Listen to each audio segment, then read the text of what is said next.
Households burn through what's left of their pandemic savings. High prices and the end of relief programs eats into previously flush accounts. I would have figured the pandemic money, all the trillions of dollars just plunked into the hands of American citizens, I would have thought that had all been spent long ago. But apparently a lot of folks out there are better savers than I had given credit for. Let's jump on in. Let's see what the deal is. Here we go. If you haven't already, love to have you subscribe to this channel. Hit that notification bell. Most importantly, share this content if you feel it's worthy of sharing. Also, check out our reasonabletv.com. It's where we've got private content you're not going to find anywhere else because it isn't anywhere else. It might get censored. It's reasonabletv.com, about $10 a month. Love to have you take a look at that as well. Members only. Back to your regular scheduled program. Cushion of savings many built up during the pandemic is thinning out. In some households, it's already gone. Americans have spent down about 35% of the extra savings they accumulated during the pandemic as of mid-January. That's according to an estimate from Goldman Sachs. By the end of the year, 2023, the company forecasts that they will have exhausted roughly 65% of that money. So are you telling me that people still have money in their savings that they got from not going out during the pandemic? I mean, I think you're giving people a lot of credit. I don't know. These numbers, I'm just questioning these numbers, not based on anything, but I'm kind of like, how much money did we actually give out? Did we give out like thousands and thousands and thousands of dollars just willing? Oh, we did. Never mind. Yeah. Okay. In 2020 and 2021, a combination of government pandemic stimulus and reduced spending, for example, on restaurants and travel, that fattened Americans' wallets. Now, is it wallets or savings accounts? Households amassed $2.7 trillion in extra savings by the end of 2021, according to Moody's analytics. This cash helped Americans make it through a period of high inflation last year, but the forces that had acted to boost savings reversed direction as pandemic relief unwound and prices soared. I kind of felt like most people had spent that money even before inflation took off, and that's why inflation was having such a way with people's mindset was, oh my gosh, we just had that money. We got through this. And now we're just being spanked on the daily with these incredible prices. And then, eggs have gone through the roof, and then we got an egg factory burn up in flames and just stuff like that on the daily. Weird coincidences. Weather balloons flying over the United States. Who knows where they're from? Just stuff going on, right? I figured that most Americans had already spent that money. You're talking $2.7 trillion in extra savings. The amount of money that we've floated through the economy, I mean, it's no wonder that we had inflation, and not just transitory inflation. Because notice how that wording on that has been just passé, because now we're like, okay, we know inflation's here. And now we're trying to beat it back down. You got the Fed doing their thing with their rate cuts. I've been watching that pretty closely because what the Fed does there has a big impact on what happens with mortgage rates. Mortgage rates have dropped down. They've dropped down almost a full point, like 90-something basis points in the last year or so. You got some, you're going to be under probably 6% here shortly. If you're going to buy a home, sell a home, real estate, prices didn't come down nearly as much as people anticipated, and there's very little inventory out there, specifically in the Pacific Northwest. A lot of markets with still less than 2 months supply. So, doubling interest rates in a very short period of time, it didn't rock the real estate market as badly, I think, long-term as people want to believe it did. It absolutely put a freeze on the market for quarter 3 and quarter 4 of 2022. We just saw the market absolutely come to a grinding halt. That's what happens when you double interest rates in a short period of time. People are like, whoa, what I could have afforded back then. Oof, yeah, that same number there. I'm going to wait this bad boy out. We'll wait till next spring, see what happens. Now, next spring is here. We're literally in it. And we're starting to see some numbers take off. We are seeing, accelerated price increases. We're seeing escalation clauses. We're seeing stuff sell over list. Not a ton, but enough to know that when the market really gets going, because we're here in early February, right? Is this our spring market? Yeah, it's starting to be. The last couple of weeks, real estate has already started picking up. You got more buyers out there, and you've got, fewer sellers looking to sell quite yet because they think they're going to be able to get more as the market moves into spring. So they're holding off. And so you've got interest rates that have dropped. You've got inventory that isn't as much as people are expecting. So you've still got the same seller's market, and that market's it's going. It's happening like right now. Across the United States and other markets where you've got more inventory, or maybe you don't have the employment situation you do like here in the Pacific Northwest, things can be different. Are you going to take a 15% haircut on prices? I still don't think so. Because here, year over year, I just read my market in the minute stats for the month of January. System-wide, here in the Pacific Northwest, we went up almost a half a point in price, almost half a percentage in price in point over January of 2022 versus January 2023. So, the market was screaming, then it came down, but we're still up. That's the bottom line, right? Let's get back to this, the $2.7 trillion in savings.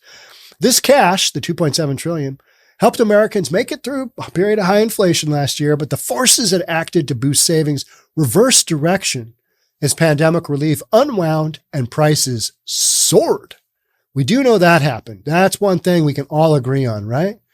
What happened to pricing? Well, dump a few trillion into the economy and nobody goes out because everything's shut down. What do you think's going to happen? That demand's still there. All right, I can finally go out. Hey, now. Then you got supply chain, economics that are sideways. No wonder we've had inflation, right? Today, some people are having to cut back on their spending or add to their credit card balances. Many have had to tap their savings to stay afloat, say economists. At the exact same moment you lost the government transfer payments, you got hit with very high inflation, which makes your real spending power lower, said David Miracle, Goldman Sachs chief U.S. economist.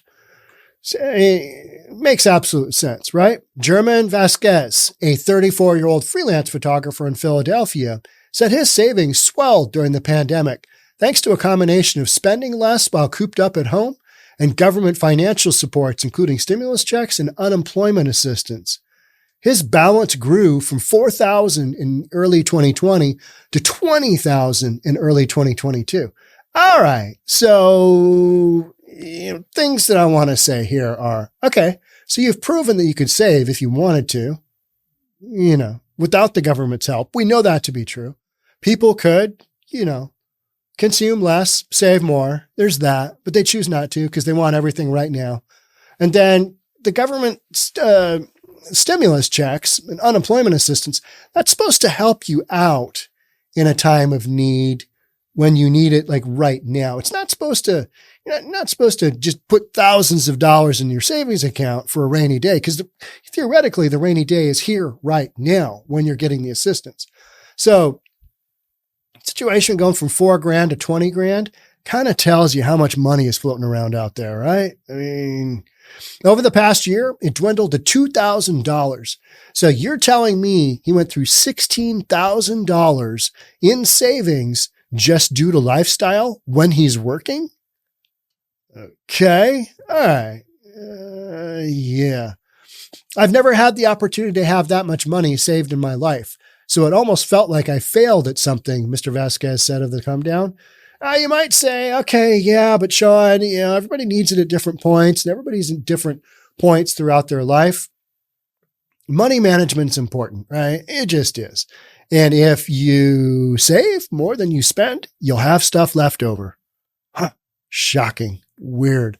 Mr. Vasquez said that his balance dropped last year once government financial supports were withdrawn. Inflation rose and his business slowed as fewer people opted to spend on photo shoots of themselves and their families. I was watching Shelby Church, Monica Church, their sisters, twins, I believe, from Seattle. They're both YouTubers. And Shelby Church was giving the rundown on her Airbnb. And one of the interesting takeaways I had from that was that the demand for Airbnbs has kind of waned since the pandemic. And also there's more and more people that are like, I should do the Airbnb thing. So your supply went up and your demand dropped. We know the combination of those two, it's not going to be good. So all those people who wanted to get in the Airbnb gig, might be having a tough time of it now. There's still going to be demand for Airbnb. It's just the market probably got saturated. And then all of a sudden, people are like, okay, we've done our vacations. Now it's back to, business as usual. All that time we spent hunkered down at home, 15 days to, soften the curve, whatever that was, stop the curve.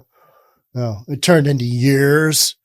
And then all of a sudden, okay, we don't need to go on a vacation. We need to get back to reality. Let's do our thing. Let's move on.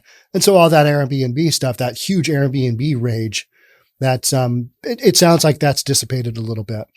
But this guy, the photographer, he's still benefiting from the governor's pause on federal student loan payments, though, and his savings has held steady in 2023 as business picked up.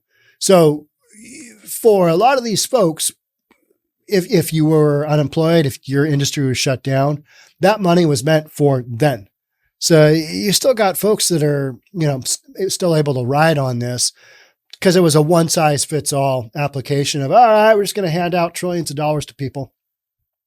I'm trying to go in there with a little more confidence, but if things don't go according to plan by April, the savings are going to be gone, he said. Okay, well, because business is down. All right. Yeah. So you're going to have to make some adjustments there, right? Early in the pandemic, Americans were socking away money at unprecedented rates. In 2020, they collectively saved 16.8% of their disposable income, well above the 8.3% or 8.8% they saved in 2019. But in 2022, the savings rate fell to 3.3%.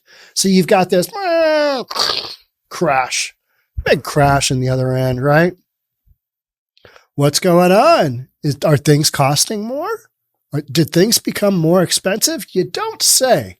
Weird how that happens after you dump trillions into the economy. Many households are struggling financially after draining their savings last year. But Mr. Miracle said that during the circumstances that pushed them to do so, surging inflation and the end of government transfer payments are unlikely to repeat. Well, unless we get another damn, coronavirus pandemic that comes around, right? We don't have to deal with that again. We do? Man. Yeah, right? I mean, have you thought about that? If you're in an area where you took a beat down during the pandemic, I did here in Washington State. It was crazy. Let's see, is the restaurant open? Is it closed? Is it open? Is it do I got to wear a mask? Do I have to wear a mask while standing or seated or standing or seated? I don't know. Where's my matrix? I need to understand how all this is going on. Somebody please notify me what we're doing, how it's going, when I can go out to eat. What do we do? Is the gym open? That was just insane, wasn't it? And money is what drives all this stuff. All right. Can I go to a movie? No. Can I go to the restaurant? Well, kinda. And so we just didn't do a lot of that. A lot of people just hunker down at home or, restaurants just flat weren't open. Just no go. You're shut down. You're shut down. Except for outside in a tent, which is kind of like inside, but it's outside because we've got this breeze coming through. I mean, it's on the sidewalk. We're going to make this permanent. We're not. That whole thing just drove me absolutely bananas. It's just like, what are we even doing? You shouldn't need to tap your wealth as much, hopefully, in 2023 as you needed to in 2022 in order to avoid a big decline in your real consumption level, he said. His team at Goldman Sachs estimates that the monthly savings rate will rise modestly by the end of the year to about 4.5%, meaning a scooch, but not much, because we are talking about going up from what did we say it was before to 3.3. So we're going to go up, a point and change in savings rate? Kind of tells you things are not good, right? Things are not good. People are living in the negative is what we're talking about. So lower income households have been the first to use up their pandemic savings, said Matthew Rognile, an economics professor at Northwestern University. Deposits have been shrinking faster for the poorer depositor than the richer ones, he said. Among Bank of America customers with a household income below 50 grand a year, the median balance in checking and savings accounts peaked in April 2021. Now that was absolute pandemic money floating through the system time, right? And so according to analysis by B of A think tank within the bank, between then and November of 2022, so between April 2021 and November 2022, that figure fell 36% versus 14% for customers with a household income between 100 grand and 150 grand. So numbers just dropped wildly in the savings rate, right? Still, across all income brackets, median balances remained elevated compared with shortly below the pandemic in February 2020 because people don't know what's coming and they want to put a little bit away, but they still want to live their lives. And like this guy's dealing with decreased demand for his services. He's an independent contractor. He's a photographer. He's like, same thing that's happened to him, happening to other people. And so discretionary things like photography, spending money on photography, those aren't going to be top of the priority list. Food, gasoline. I mean, how about that whole gasoline deal? That was nuts, right? Let's see, gasoline's going to cost me how much? Now it's groceries. And we're just kind of beaten down to the point where, okay, here's what you're going to pay for, a dozen eggs. You're going to pay $14.99 and you're going to like it. It's an exaggeration, but it kind of feels that way, right? As savings dwindled, the project of cutting back on spending became more urgent at many homes. Katrina Bailey, a 44-year-old project manager at a community college who lives in Hampton, Virginia, said that her pandemic savings were depleted by last fall. All right, so the fall of 2022. I'm surprised people made it through 2021 with any money intact because most people just get that and they're like, I must go shopping. And even though the mall wasn't open, I can buy this online. And then we had that massive run on consumer goods, right? Everybody's sitting at home shopping on their Amazon, on their phone going, man, if I can't do anything else, at least I can buy this thing. It won't come for 6 months. All right. At least I'll have something to look forward to in 6 months because I can't go to my favorite restaurant. It's not open. Can't really go do anything. Can't really travel. All that stuff was just shut down. So people bought a bunch of stuff they didn't need. Miss Bailey started 2022 with about $1,000 in savings and grew that to $6 grand over the following year. Her two savings accounts now hold about $50 and $100 respectively. Miss Bailey scaled back her household spending last year. They dine out less often, and she and her husband reduced the frequency of their wine and cheese date nights at home because the materials are expensive. The family has been planning a trip to New York this summer, and because of airfare costs, they recently decided they will do a 9-hour drive instead. 9-hour drive with the family. That sounds like sheer hell. It does. Just like, little Johnny in the backseat. Are we there yet? Are we there yet? Are we there yet? No, we're not there. No, we're not going to be there for another 7 hours. Go play your portable Xbox, whatever it is you're working on. Here's my phone. Just don't bug me. Driving. Right? I thought I'd be able to maintain that savings. Honestly, even coming out of the pandemic, she said. Unfortunately, that didn't happen. I think that's what a lot of folks are looking at. All that pandemic money gone. And I'm surprised there's enough that, the savings we're talking about here. Does that include businesses? Because businesses got a lot of cash. PPP money got a lot of cash. Employee retention credit, a lot of cash. That to me is probably what's still floating around out there. And you know what? It's in the hands of business owners.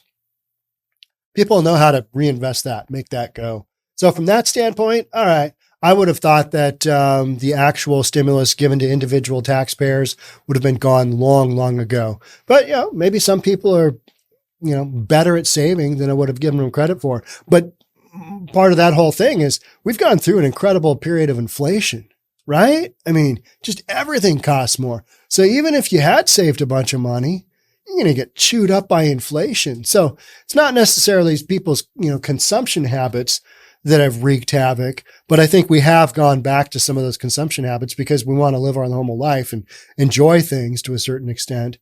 But, the price associated with those on top of everything costing more. There's some stuff that I'm just not buying right now because I'm like, it's gotta come down at some point in time, right? Right? I'm looking around going, when? You drive by a parking lot and you see the price of used cars. And you're like, oh my gosh, that is insane.